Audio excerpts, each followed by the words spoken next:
Esther Eloidin, bienvenue sur le plateau de Résonance Créole et merci d'avoir accepté cette invitation. Bonjour Marie et merci de m'avoir invitée. Avec grand plaisir, tu es docteur en anthropologie musicale et musicologie. Nous allons évidemment parler musique, mais également en littérature. Tu publies Schwarzbart, de la littérature à la musique, un ouvrage pédagogique retraçant l'itinéraire du joueur de jazz. Alors avant de parler aussi de ton travail de recherche et de l'intérêt d'un tel ouvrage, tu partages avec nous ton proverbe créole préféré. Si de l'eau l'en met t'es sucré, nous t'es qu'à manger confiti poisson. Est-ce que tu peux nous en expliquer la signification? Tout à fait. C'est comme quand on dit si pas qu'à monter l'égoïne, si pas qu'à monter en bois sans mettre lit. Et si je ne sais plus, il y a une expression qui dit je mettrai Paris en bouteille. D'accord. Voilà, donc c'est à peu près ça. C'est de dire en fait qu'il faut arrêter de tergiverser, arrêter avec la procrastination. Il faut se décider à se mettre en activité. C'est tout simplement ça. Eh bien, merci pour cette découverte, car sache que tu as donné du fil à retordre même aux plus créolophones de mes collègues. Donc, nous avons appris quelque chose. Alors, je rappelle donc que tu es docteur en anthropologie musicale et musicologie. Est-ce que tu peux nous redéfinir ce qu'est une anthropologue musicale? Une anthropologue. Alors, d'abord, la musicologie, il faut savoir que quand on fait de la musicologie, c'est vraiment la dissection de morceaux. On s'arrête sur les notes, sur le rapport texte-musique, sur les harmonies. Donc, vraiment, on est vraiment dans de l'analyse musicale pure et dure. Tandis que l'anthropologie musicale, où j'ai trouvé que c'était très intéressant, c'est qu'on s'intéresse à la société et à l'homme. Qu'est-ce que la musique apporte à l'homme? Quel est le rapport de l'homme à la musique? Et qu'est-ce qui fait société au sein dans une population, dans un peuple, par rapport à la musique. Et j'imagine comment aussi une époque va influencer un musicien. Une époque peut influencer un musicien, comme ce qui se passe dans l'actualité. Enfin, tout, en anthropologie, on voit, c'est pluridisciplinaire. On s'intéresse tant au social qu'à l'actualité, qu'à la psychologie, enfin, à plein de trucs. Donc, du coup, c'est ce qui fait qu'on peut être effectivement des anthropologues musicales, comme il y a des anthropologues dans d'autres disciplines également. Schwarzbart, de la littérature à la musique, publié chez Caribe Éditions, retrace donc la vie du saxophoniste Jacques Schwarzbart depuis sa naissance en Guadeloupe, car oui, il est né en Guadeloupe, pour ceux qui ne le savaient pas.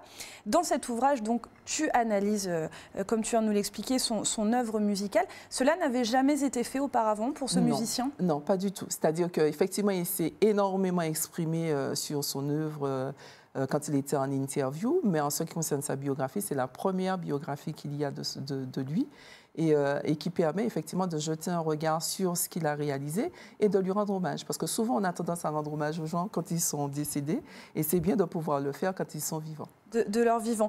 En sachant que donc Jacques Schwarzbart a un intérêt aussi particulier pour nous qui vivons aux Antilles, puisque lui, il a réussi aussi à dresser des ponts entre le gros cas et le jazz, qui était donc après son style musical dans lequel il a totalement connu son apogée. C'est ça aussi qui t'a intéressé dans son parcours?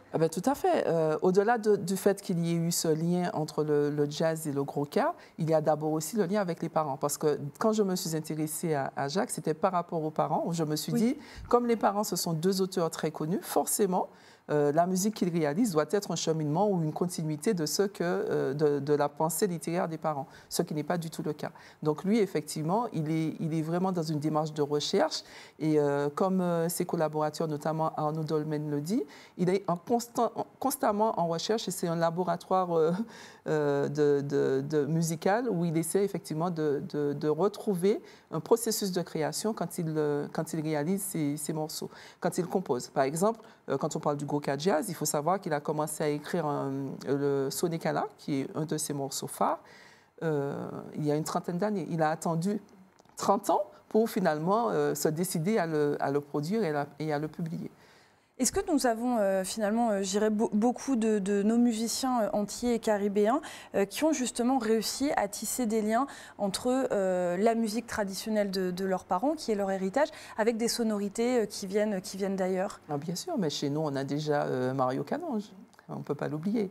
Et puis, il y a aussi tous les autres avant lui qui ont essayé de lier Begin et le jazz, comme Marius Kultier aussi. Et il y en a d'autres encore. Et pourtant, si tu as écrit aussi notamment cet ouvrage, c'est parce que donc toi-même, d'ailleurs, tu as une formation musicale et tu m'expliquais, à l'époque, hein, quand tu démarres ta formation musicale en Martinique, tu fais un constat, c'est qu'en fait, il n'y a pas assez d'ouvrages et de documentation justement sur nos artistes martiniquais et caribéens. C'est aussi toi ce qui t'a donné envie de te spécialiser justement dans ton domaine? Oui, tout à fait. Parce qu'effectivement, déjà à la base, quand je décide de me lancer dans une filière musicologie, on ne prépare l'option musique qu'au lycée de Bellevue. Il n'y a pas d'autre endroit. Donc, je suis du Morne-Rouge, je suis du nord de la Martinique, donc il faut pouvoir se déplacer, il faut être à l'internat, etc. Donc, au fur et à mesure de mon parcours, je me dis, mais non, mais à un moment donné, il faudra vraiment faire quelque chose pour développer la filière musicologie à la Martinique. D'autant plus qu'une fois qu'on obtient le baccalauréat, à mon époque, en tout cas, on était obligé de s'expatrier, de partir en région parisienne.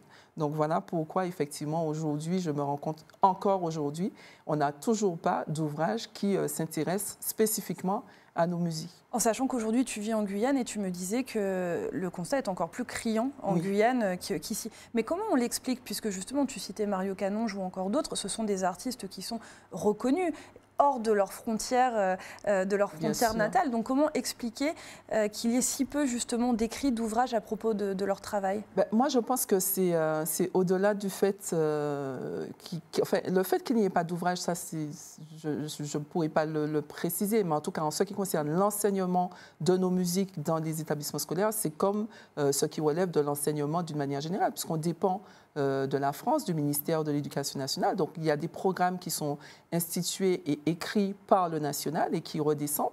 Et donc, du coup, les professeurs sont obligés de s'arrêter sur ce que leur impose effectivement le ministère. Après, il y a des enseignants qui instillent, qui distillent des savoirs, des connaissances, qui sortent un peu du programme.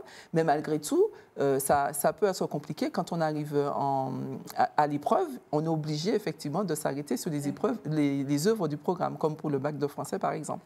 D'ailleurs, tu destines justement ton ouvrage, tu le destines aussi aux étudiants et aux professeurs de musique. Tout à fait. Parce que effectivement, pour moi, d'ailleurs, étant donné que j'ai fait la filière musicologie et que je me suis intéressée à la question, donc vous pensez bien que je me suis nourrie de toutes les petites choses et les petites pratiques qui se faisaient. Donc effectivement, lorsque j'ai rédigé cet ouvrage, c'est aussi dans cet esprit, qu'est-ce qui est nécessaire justement pour apporter cette connaissance aux étudiants et aux lycéens. Et tu n'en es pas à ton coup d'essai, puisque tu avais déjà publié un travail de recherche sur la musique d'ici, à savoir sur les chansons paillardes. Oui. Alors, est-ce que déjà tu as déjà travaillé sur des musiques autres que justement la musique antillaise ou caribéenne? Est-ce que ça fait partie des projets ou...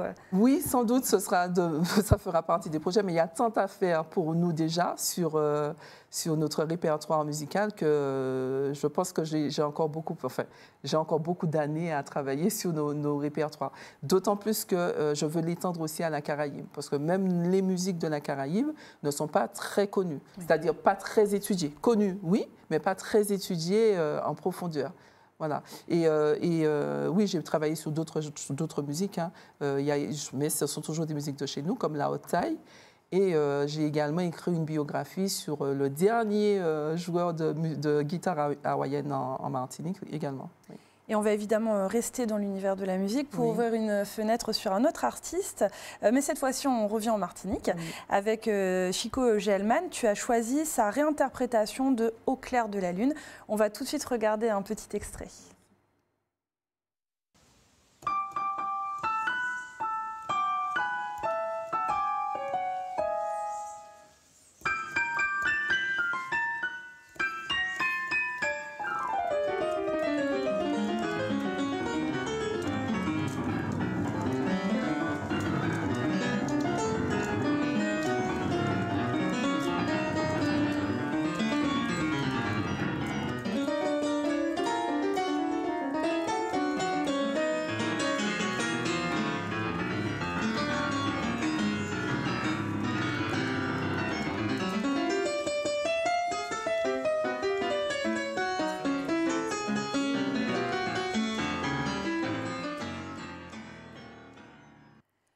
réinterprétation très personnelle de Chico, mais très intéressante aussi.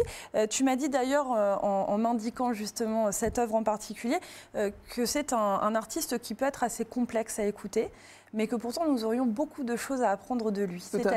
C'est-à-dire que justement, comme Chico Gelman fait partie de tous ces musiciens, dont on n'entend pas beaucoup parler, alors qu'effectivement, ils font un travail considérable concernant la réécriture et l'écriture d'une partition musicale qui est autre que ce qu'on a l'habitude d'entendre. Il est vraiment dans de la création. Et c'est ce qui est intéressant. Et on a en fait des artistes qui sont des créateurs.